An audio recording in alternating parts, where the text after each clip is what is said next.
Bonjour à tous et bienvenue sur les antennes de TV Sèvres et Maine. Nous enregistrons comme à l'accoutumée cette émission depuis l'auberge de la Contière à Valette, chez nos amis Éric et Rachel. Voilà, tout est dit. Notre premier invité aujourd'hui, c'est Jean-Pierre Coudray, c'est le maire de Clisson. Bonjour monsieur le maire. Bonjour. Bienvenue sur notre antenne. Et moi tout de suite, je voudrais vous poser la question suivante. Être maire aujourd'hui, en 2013, c'est pas si facile que ça. Être maire, c'est une responsabilité. Mais c'est une responsabilité choisie, parce que quand on se présente devant les électeurs, on accepte effectivement la charge. Par contre, c'est un plaisir. Pourquoi c'est un plaisir? Parce qu'on travaille pour l'avenir de sa commune, on travaille au service de la population. Et donc ça, c'est des choses qui m'ont toujours intéressé, parce que je m'intéresse à la vie municipale depuis 1977. Alors vous voyez que ça fait déjà quelques années. Hein, ça vous donne une petite idée de mon âge d'ailleurs. Oui. Voilà. Mais vous craignez pas que des jeunes poussent un petit peu justement à cause de ça? Les jeunes poussent Derrière. toujours. Ouais. Ça c'est normal, c'est la vie ça. Bon. Et lorsqu'on est maire d'une commune telle que Clisson, une jolie commune, soit dit en passant, historique, qui mériterait peut-être d'avoir un peu plus d'animation culturelle justement à ce sujet-là, non? Les animations culturelles, on a essayé d'en développer. On peut sûrement progresser encore. On a, vous savez, des festivals tous les ans. Donc là, vous avez eu un grand festival qui est le festival Hellfest. Hein, le journal en parle. On va avoir les médiévales au mois de juillet. Je pense que vous allez en parler tout à l'heure. Nous aurons un invité à ce sujet-là. Tout à fait. On a les italiennes, les autres, l'année qui en alternance avec les médiévales. Et puis entre-temps, on a un certain nombre de manifestations. Entre autres, ce qu'on appelle, nous, les scènes nomades. C'est-à-dire qu'on a mis en place une petite programmation à l'année, mais dans notre petit espace, un petit écrin à l'espace Saint-Jacques, qui est en complément de ce qu'il y a sur le Champy-Lambard ou sur le Quatrain, et puis des fois sur la Bellevue, à Gétigné.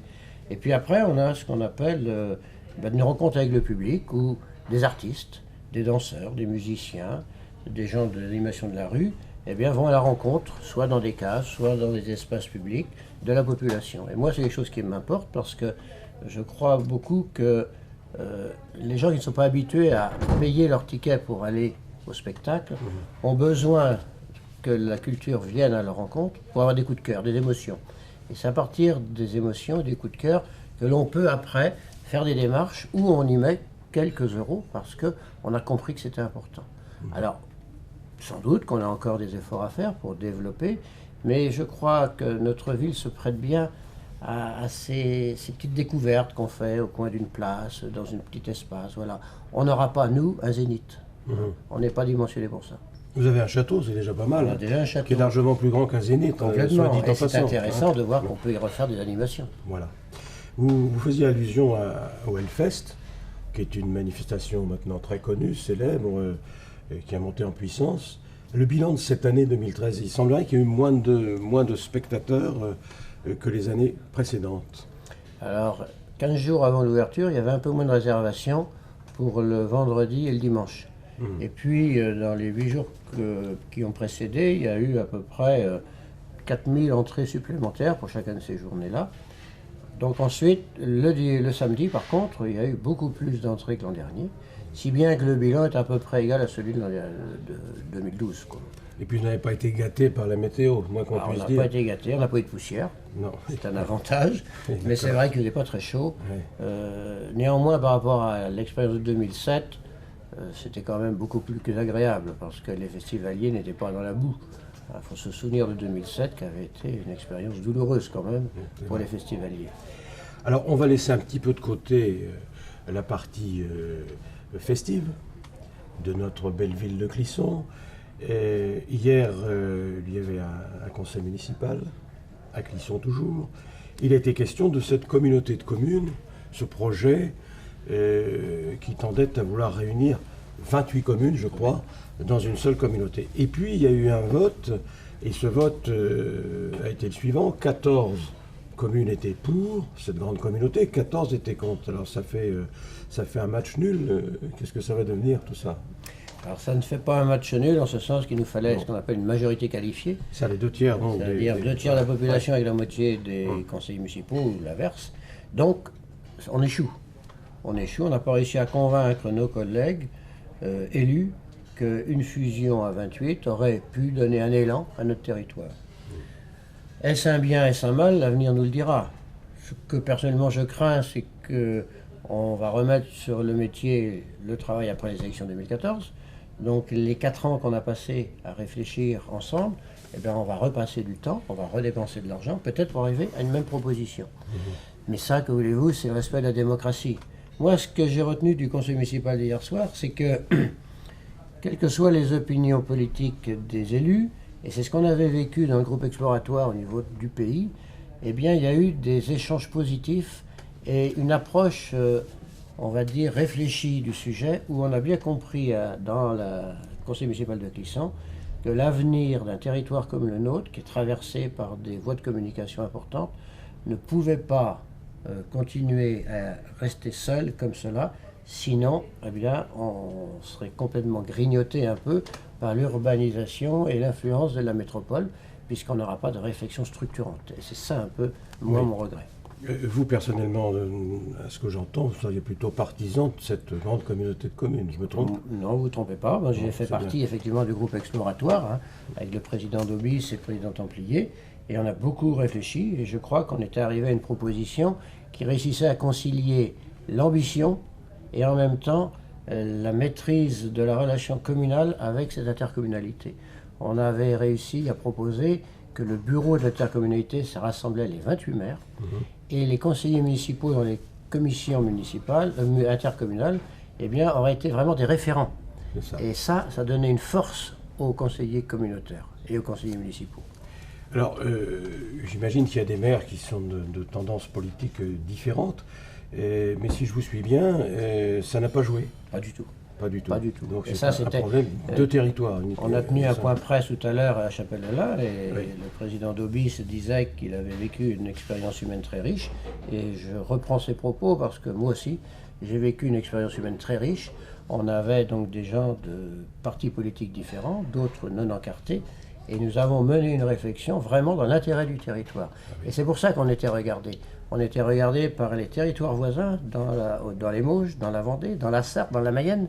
On était regardés par la préfecture, on était regardés par le ministère. Le ministère s'est inquiété ce matin du résultat qu'il y avait sur notre territoire, parce que ça aurait pu donner une idée aux législateurs pour travailler. Oui, on va peut-être faire comme les référendums nationaux, c'est-à-dire que bien qu'il y ait des gens qui disent non, on va recommencer le vote jusqu'à temps qu'ils disent oui, non? C'est pas comme ça que ça se passe. Ça ne va pas se passer comme ça, non, malheureusement, parce que c'est vrai que... mais on y arrivera de toute façon. Oui, la plupart des élus savent qu'on y arrivera. Bon, j'ai bien compris. Il faut du temps. L'ancien maire de Nantes, Jean-Marc Ayrault, aujourd'hui Premier ministre de son État, a fait une déclaration sur tous ces travaux qui étaient prévus, vous le savez, notamment sur les transports. Et il a dit, nous allons bloquer ces travaux au moins jusqu'en 2030 à cause des économies qu'il faut faire. Quel est votre sentiment là-dessus? Alors, je sais bien que le problème de l'endettement de la France est crucial et il faut qu'on le résoudre. Après, il faut toujours se méfier. Vous savez, il y a eu le débat sur la relance et la rigueur. Il ne faut pas non plus qu'on soit à paralyser toute activité économique, mais néanmoins... à petite échelle au niveau de la ville de Clisson. Oui. J'ai dit également que si on n'avait pas l'argent promis pour financer le parvis de la gare, eh bien, on bloquerait jusqu'au moment où on retrouve meilleure fortune. Oui. Donc voilà, c'est toujours un rôle d'équilibriste d'être à gérer un budget. Et puis au niveau national, vu l'endettement, je comprends bien que c'est difficile, mais il faut veiller quand même à ne pas bloquer les entreprises de travaux publics et autres, parce qu'on doit aussi privilégier l'emploi. Il y a des lignes, par exemple, de TGV, je pense à cet exemple-là, qui ne vont pas se faire précisément suite à la déclaration du Premier ministre. Oui. On ne va pas retourner la diligence tout de même. J'espère qu'on n'ira pas. On n'a plus beaucoup de ni aux chaises à porteurs. Ni aux chaises à porteurs. Ce qui ferait remarquer de l'emploi d'une autre façon. Bien, on parlait de 2014, il va se passer des choses, d'autres élections, municipales notamment. Vous serez candidat, monsieur le maire, à Clisson, à nouveau? Ah, la question est prématurée. Vous savez bien que... Vous répondez tous la même chose. Il faut réfléchir avant de se présenter. Et de toute façon, ce que je peux dire, c'est qu'il y aura une liste qui émanera de la majorité actuelle de Clisson. C'est ça. Voilà, avec moi ou avec d'autres. Oui, mais peut-être avec vous quand même. On verra bien. Hein. Rien n'est décidé définitivement, on communiquera ultérieurement, oui. Bon, pas trop tard quand même. Avant Noël. Avant Noël. Avant Noël. Tout à fait. Bien, qu'est-ce qui manque à Clisson, monsieur le maire, pour que vous soyez parfaitement un maire heureux? Ce qui manque à Clisson, c'est toujours un peu de monnaie parce que j'ai beaucoup de demandes et je vois bien qu'il y a des travaux d'embellissement à faire. Pour nos entrées de ville, on a des rues qui sont un peu favorées, donc on a là aujourd'hui un manque de finances pour mener ces travaux parce qu'on a eu beaucoup de grands projets. Mais c'est un peu ce que je voulais. Je voulais que Clisson soit une ville incontournable dans le vignoble, avec les structures qui sont aujourd'hui en train de sortir de terre. Eh bien, on sait que la ville de Clisson sera une ville incontournable et qu'elle devra jouer pleinement son rôle dans une intercommunalité, qu'elle soit petite ou grande, quoi. On aura notre gare tout de même, nouvelle. On aura notre pôle d'échange Quoi multimodal. qu'il arrive. Quoi qu'il arrive. Oui, Et nonobstant les déclarations du Premier ministre. Pour nous, oui, mais le Premier ministre, il faut aussi qu'il me réagisse pour me redonner les fonds européens qui, pour l'instant, se cachent. Très bien. Merci d'être venu avec nous, Merci Jean-Pierre beaucoup. Coudray. Et puis à très bientôt.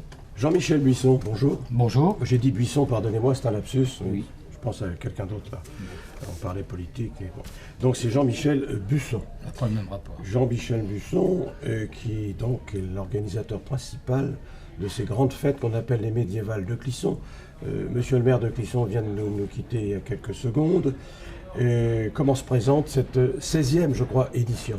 Oui, c'est les 16e en effet, oui. Bon, oui. Et Comment ça se présente? Oui, comment ça se présente? Bon, ça se présente... Mal, bien? Pas trop mal. Non, pas trop mal, ça se présente. Même bien, dirons-nous. Ah bon, Hein? d'accord. Pour l'instant, oui. Et parlez-moi un petit peu de ces médiévales, l'origine, l'historique de ces médiévales depuis 16 ans. L'historique, en bref, hein, parce que ça serait assez long à expliquer, les Amis du Château sont nés en 1937. Les Amis du Château, c'est une association. C'est une association. Très bien. Ils sont nés en 1937, qui a été créée par mademoiselle Mandin, qui était présidente du syndicat d'initiative.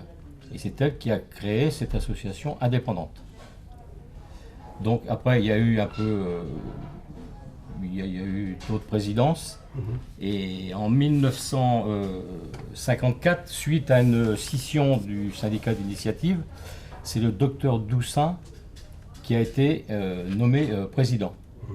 Donc celui-ci a présidé pendant 2 années et n'a pas voulu renouveler pas son mandat, mais enfin sa présidence des Amis du Château. Mais alors de qui vient cette idée-là des médiévales? Oui. Cette dame-là? Non. Alors, il y a eu, du fait d'avoir trouvé personne, si vous voulez, pour reprendre sa place, l'association a été mise en sommeil pendant quelques années. Et c'est en 1981 que Christian Reynaud a fait revivre de ses cendres l'association, mais dans un seul but, c'était de restaurer et d'animer le château. Donc alors, il s'est passé beaucoup de choses depuis. Les Amis du Château ont fait beaucoup à l'intérieur. Et de nombreuses fêtes ont été organisées, notamment et écrites par Françoise Cazot. Et c'est suite à un éboulement, à des pluies assez importantes dans la cour des prisons, je crois. Un éboulement s'est produit, puisqu'il y avait du spectacle à l'intérieur du château à l'époque, et que impossible de faire un autre spectacle. Et c'est en 1995, si vous voulez, qui est apparu le festival des médiévales. Voilà. Alors, je jette un œil sur le programme de cette année, édition 2013, donc. Je rappelle que c'est le 20 et 21 juillet, je ne me trompe pas.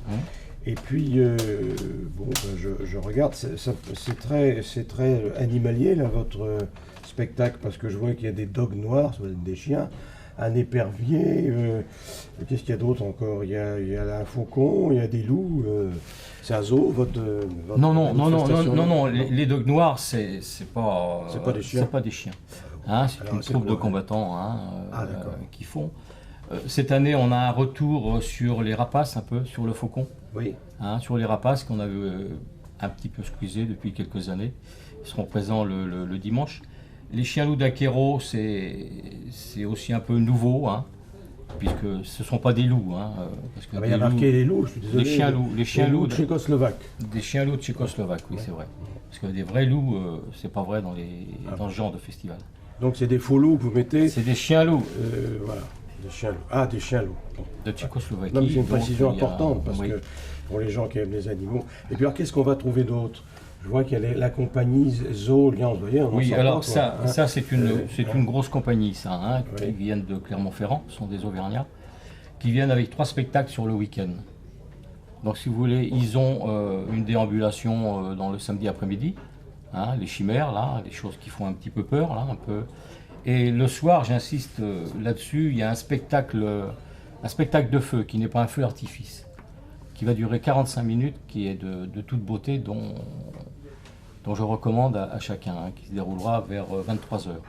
Et en plus, il se déroulera à la Garenne Valentin. La Garenne Valentin, La Garenne précision, Valentin, c'est puisque un- Monsieur le maire nous l'a autorisé. Oui. Hein, donc, pourquoi? Parce qu'on le faisait sur la place Saint-Jacques habituellement, et comme il y a au moins 1000 à 1500 personnes à ce spectacle le soir, alors les personnes qui sont plus ou moins grandes, on voit que les étincelles du feu en fait. Et donc là, sur la Garenne Valentin, pas de problème, les gens pourront s'asseoir, comme le feu d'artifice au 14 juillet qui est organisé par la Donc ville. je comprends bien, vous êtes content de la municipalité de Clisson. Ah ben, tout à fait, parce qu'elle nous apporte une aide importante financièrement, Très bien. qui est quand même de 12 000 euros, plus les services de logistique qui sont pas comptés là-dedans, mais Monsieur le maire sait bien additionner les chiffres, Bon, bah, qui écoutez, est très importante quand même. Hein. ouais, c'est Hein. très important, Oui, certainement, oui. les additions, Oui. plutôt que les soustractions. Quoi d'autre encore alors à cette émission 2013? Ben, nous avons aussi les groupes de musique, là, on a 2 groupes de musique qui courent l'Europe aussi, hein. Il y a un groupe de 3, le Vagarem, qui font surtout aussi du chant polyphonique, qui sont bien, et autrement les derniers Trous Verts aussi, qui sont... Il y a plus 6. d'une dizaine de manifestations, d'animations en tout. Je Oui, comptais ça oui, tout à l'heure. oui, c'est oui, c'est largement. marqué à l'intérieur. Voilà. Alors, Oui, ben, oui. oui, comment vous financez tout ça facilement? Le financement vient d'une bonne partie par la ville de Clisson quand même, comme j'ai dit tout à l'heure. Hein, Décidément, c'est un Bah, hommage. c'est tous les appuyé. 2 ans, c'est vrai. Non, c'est pas Oui. un hommage appuyé, c'est une réalité. Oui. Il faut le dire parce que... Ça n'empêche pas d'être un hommage quand même. Oui. Après, on a le conseil général hein, qui nous aide financièrement aussi. La communauté de communes, de Vallée de Clisson bien sûr. On a d'autres... on a le Crédit Mutuel bien sûr, on a Télém Assurance. différents- Enfin, on a des gens qui nous partenaires. apportent des financements quand même. Très bien. Hein. On rappelle la date, Jean-Michel Busson, 20 et 21 juillet, Voilà. 16e édition, Mm. eh bien dans les murs de Clisson. Voilà. Voilà. Nous attendons tous nombreux. Voilà. Merci beaucoup. Merci, Merci. d'être venu sur TV Saint-Romain. Merci. Bien, notre nouvelle invitée, notre suivante, c'est un écrivain. Parce que moi j'ai du mal à dire une écrivaine, Isabelle Crédy. On fait ce qu'on veut. Voilà, Isabelle Crédy qui vient de signer son 3e roman. Alors, ça s'appelle Les Chants d'Aurore, c'est édité au Jet d'encre, qui est une petite édition d'éditeur modeste, Oui, voilà, mais qui fait bien son travail. qui fait bien son travail, tout à fait.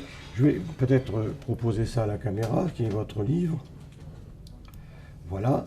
Chants d'Aurore, ça me paraît, je l'ai lu, rassurez-vous, parce qu'il y a des gens qui ne lisent pas les livres et qui en parlent quand même. Bon. Bon, ça, c'est pas très sympathique. Et c'est pas sympathique, mais c'est ce qui se passe oui, assez souvent. J'ai remarqué. Alors, Chants d'Aurore, c'est un petit bouquin que je trouve personnellement sans flagornerie, bien écrit. Cela dit, ça me paraît un peu, vous allez me répondre, autobiographique, non? Ça aide de vivre des choses. Oui, c'est ce que je viens de dire, Voilà. formulé autrement. Mais bon, l'autobiographie, c'est quand même un peu... Comment dire, c'est pas strictement autobiographique. Je puise des éléments dans ma vie et ensuite, j'en fais ce que je veux. Alors là, vous nous dites un petit peu, sans nous révéler tout, de quoi il retourne, quelle est la trame de votre livre? C'est une rencontre fortuite sur un marché de Louis qui a 70 ans et d'Hélène qui en a 50. Ils ont quand même 20 ans d'écart. 20 ans d'écart. Ça peut paraître beaucoup, mais il me semble que l'amour, c'est toujours irrationnel. Et que c'est difficile, a priori, de décider qu'un tel va avec une telle. Donc, ils s'aiment, et ils s'aiment avec des difficultés considérables qui sont liées au passé de Louis. Voilà, c'est quand même Louis qui, dans cette relation, va mettre des freins. Oui, parce qu'il a une vie antérieure, je suppose, Et oui, il est que n'a veuf. pas la dame puisqu'elle est plus jeune. Et voilà, mais c'est qu'il est veuf. J'ai bien compris. Et ce veuvage, il le rumine de telle manière qu'il est toujours en train de vivre dans le passé. Alors qu'Hélène, qui a l'énergie suffisante et une autre attitude psychique, et Hélène, elle, va vers l'avenir. Donc en fait, ils se rencontrent, mais ils ont deux trajectoires qui divergent. C'est pas très optimiste, votre livre. Hein, Peut-être, bon, j'ai fait plus gai, et Oui, celui que je viens de terminer est très drôle, donc bon, voilà, je me suis... Oui, mais je parle de celui-là, il n'est pas si gai que ça, celui-là. Hein. Pas tellement, mais je crois que j'ai écrit quelque chose après qui me permet de penser que je ne suis pas sinistre. Bon. En tout cas, vous êtes pessimiste un petit peu quand même, si j'en juge par ce livre. C'est votre troisième roman. Oui. Et les deux autres étaient aussi un peu comme ça, basés sur le couple. J'aime bien, en fait, Je pense à celui qui se passait plutôt dans le sud-ouest, du côté d'Osgore, dans ce coin-là. oui, moi ce qui m'intéresse, ce sont les sentiments humains. Donc j'essaie d'explorer toute cette gamme, toutes ces nuances, ça me passionne beaucoup. Et là j'ai trouvé que bon, une histoire d'amour entre un homme âgé, une femme beaucoup plus jeune, avec un passé, ça pouvait être aussi quand même une exploration intéressante.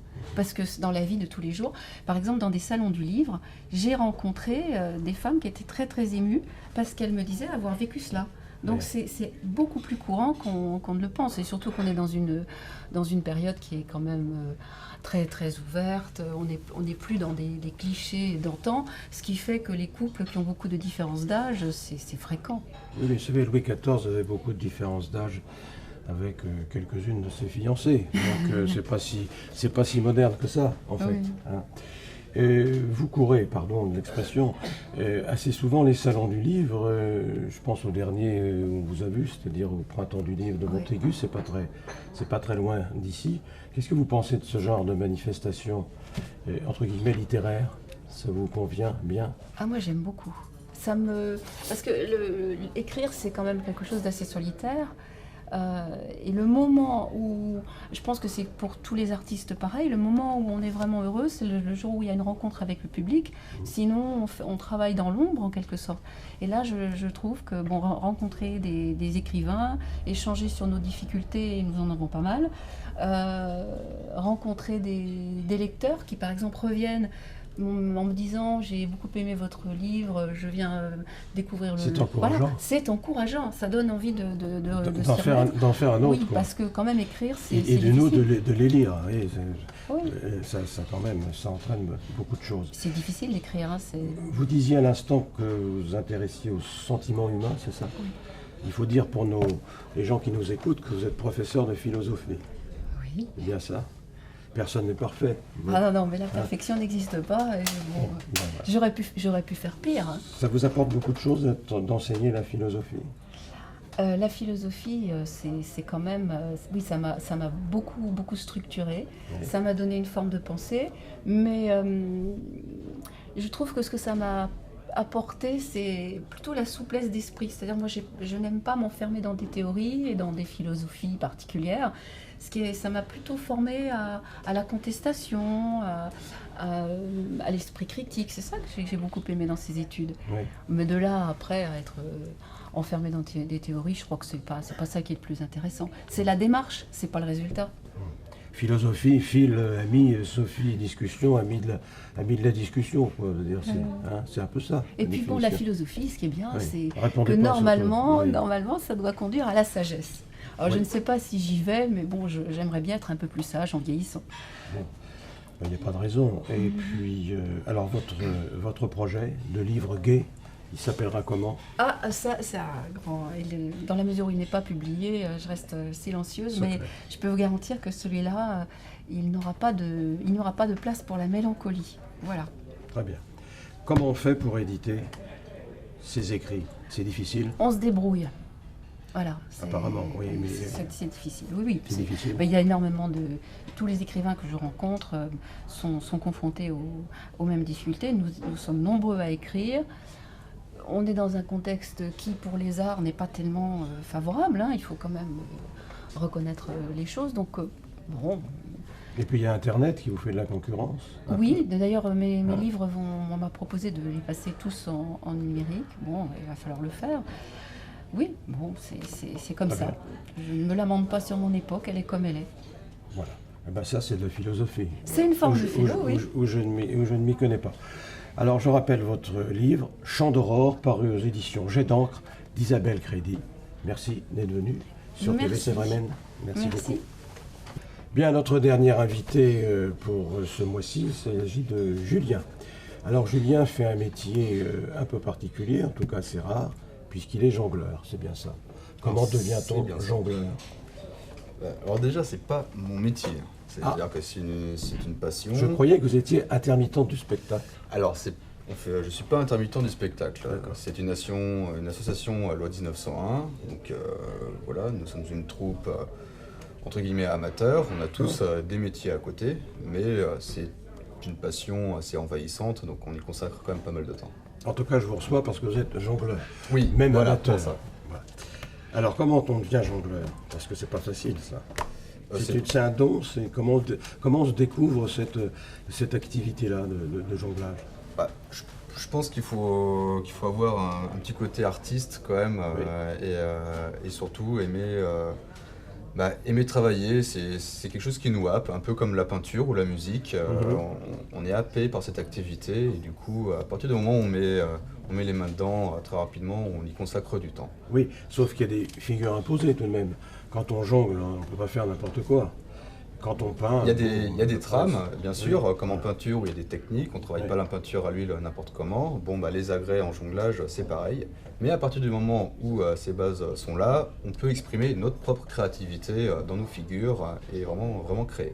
D'accord. En somme, il faut avoir la foi, hein, ou l'envie de ce genre de choses. Mais Il faut être écoutez, passionné, Julien, oui. voilà. Alors, en tout cas, c'est très gentil d'être venu nous voir. Ce que je vous propose, eh bien, c'est de nous faire voir, car vous êtes accompagné de vos deux amis, de votre Voilà, troupe, deux amis de la troupe. et bien de nous donner un petit aperçu de votre savoir-faire que j'imagine très bien. Hein. Merci beaucoup. Merci beaucoup.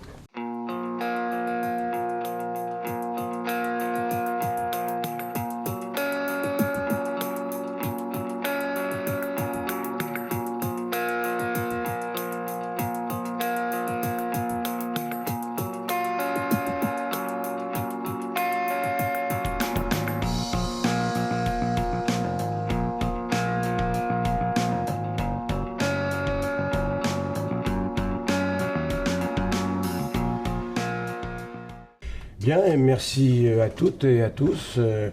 Merci à tous nos invités d'être venus. Je vous rappelle que nous avons reçu le maire de Clisson, Jean-Pierre Coudray, le directeur des Médiévales, c'est pour le 20 et le 21 juillet prochain à Clisson, Isabelle Crédit pour son livre Les Chants d'aurore, et nos amis jongleurs sous la férule de Julien. Je vous donne rendez-vous au mois prochain, toujours à l'auberge de la Contière et toujours à Valette. Merci de votre attention.